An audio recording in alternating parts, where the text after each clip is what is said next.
So you're looking to jump in and buy a house right now, and you're like, it's crazy. There's all these multiple offers, bidding wars, and all that other stuff. This is how you win in those situations. Let me know what you think about these winning strategies to bid for a house.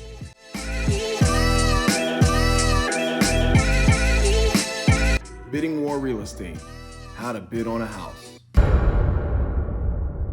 So the whole purpose of today's video is to teach you some winning strategies for home buyers. Yes, it is still a very competitive market out there. There are a lot of buyers, and the reason that there are a lot of buyers out there is because even though the rates have jumped up slightly, they're still at very low rates comparatively.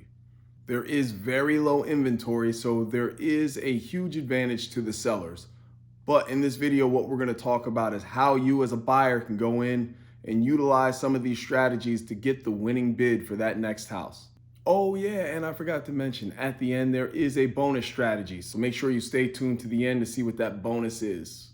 The first way to win is through your earnest money deposit. So your earnest money deposit is your good faith deposit, meaning that if you get the bid that you're going to stick with the contract and abide by the guidelines that were agreed upon, and if you don't, you would forfeit that money to the seller because they've wasted all their time, energy, efforts. They took their house off the market, stopped showing it to other people so that you as the buyer can buy it.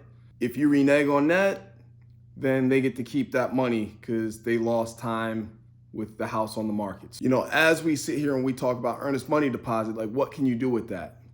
Typically, earnest money deposits average about 1% of the purchase price.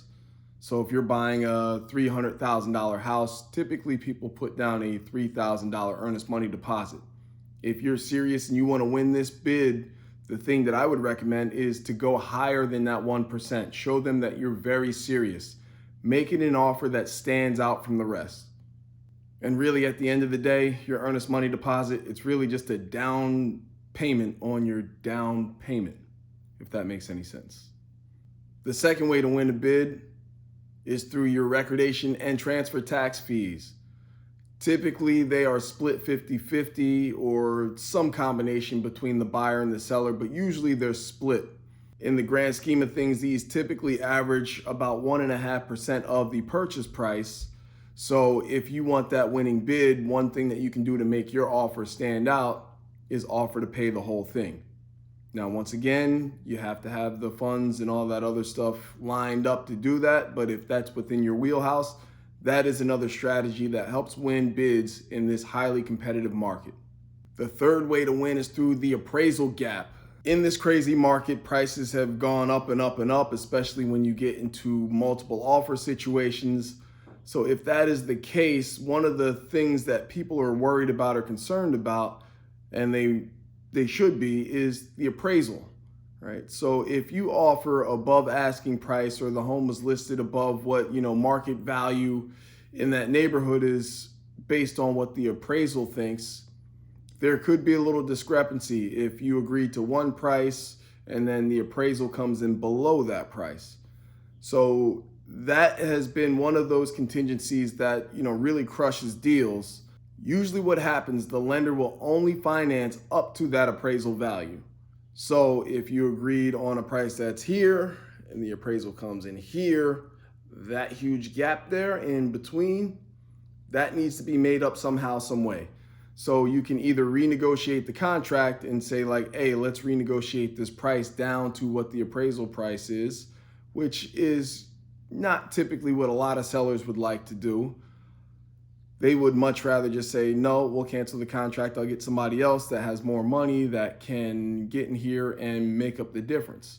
So if you're one of those individuals and you have the funds to do so, I say that you build in an appraisal gap contingency in the offer that you're writing up.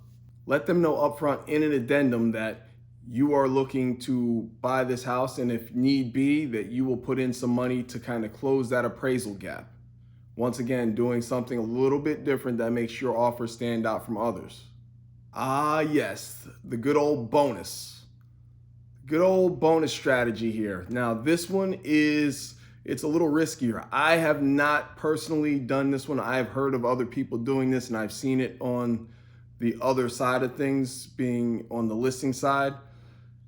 is what some people do is they make a guarantee to the seller. So basically what they do is that earnest money deposit, they said, hey, if you will accept my offer, that is a signing bonus. I will cut you, essentially we'll have a check sent directly to you right now for that amount of money, that earnest money deposit money, or some other amount. It's a guarantee that if you accept my offer, I'm going to give you that cash right now up front so that we can get in on this house and get a ratified contract.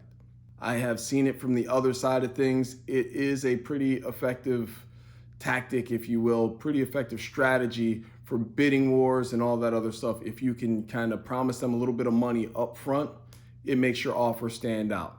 If you need help buying or selling, or you have just questions, you want some info, some insight, please reach out to me. I love helping people buy and sell property. That's the video for this week. Thank y'all for coming out. God bless. Good night.